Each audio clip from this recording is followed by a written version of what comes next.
Well, the House health care vote gets underway today, so what will be the consequences for both parties if the bill passes? Joining us now is RNC Communications Director Doug Heye and DNC spokesman Heye. Thank you both for being here today. Thank you. All right, so Doug, let me start with you. If this thing does pass, what does the GOP do with it? How do they capitalize? Well, we'll capitalize by talking about this issue for the rest of the election cycle. One of the things that I thought was really interesting was there's a report that Nancy Pelosi said in a conversation today with Steny Hoyer that they don't want the vote to be at 216. They need it to be 217 or 218 because they don't want any Democrat to have to say that they were the deciding vote on health care.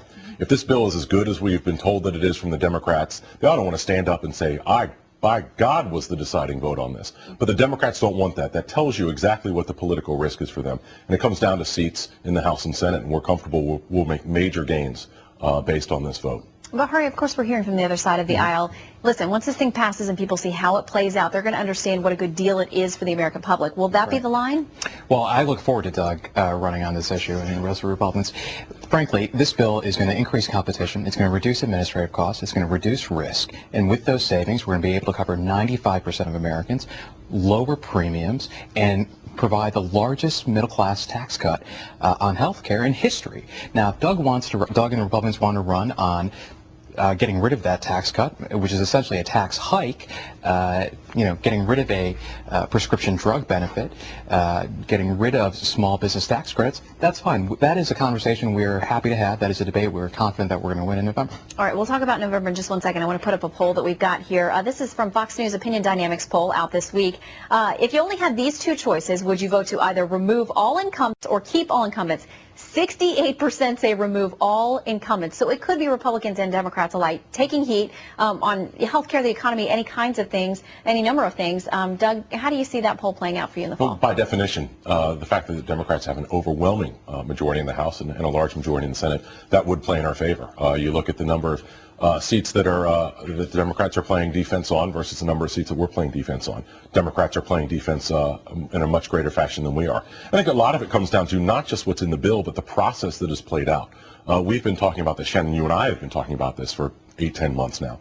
And you saw in the House Rules Committee, Alcee Hastings, an important member, Democrat member from Florida, say there ain't no rules here. When the vote comes down, we make it up as we go along.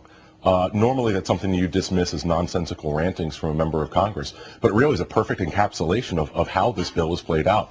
It's part of why the American public is frustrated. It's part of the reason that they don't like this. It's not that they just don't like the bill, though they don't. They don't like the closed-door meetings. They don't want to vote for a member who's gained a Cornhusker kickback or a Louisiana Purchase or one of these other terms that really sounds more like a professional wrestling move or something like that. They don't like the bill. They don't like how it's been put in place, and that's why Nancy Pelosi's correct at the end of the day. They don't want anybody to have to stand up and say they were deciding vote on this, because if you do, you're going to lose your seat.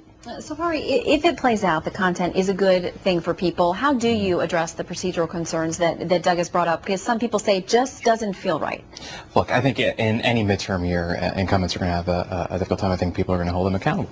And what Republicans are going to run on is saying, we want to take away these benefits that you've just now gotten. We want to get your health care costs have gone down, your premiums have gone down. We're going to go back to the status quo.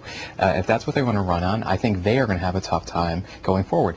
Poll after poll shows that the individual elements of this bill are incredibly popular. There was a poll in Doug's home state of North Carolina just yesterday by Elon University. 78% of people want to see reform.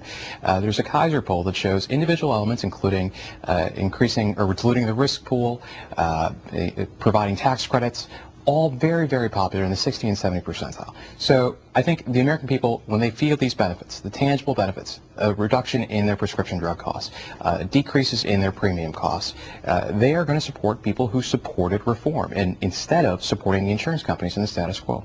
All right, Heye and Doug, we'll see how it plays out today and also in November as well. Thank you both, gentlemen, in agreeing to disagree. Absolutely. Thank you.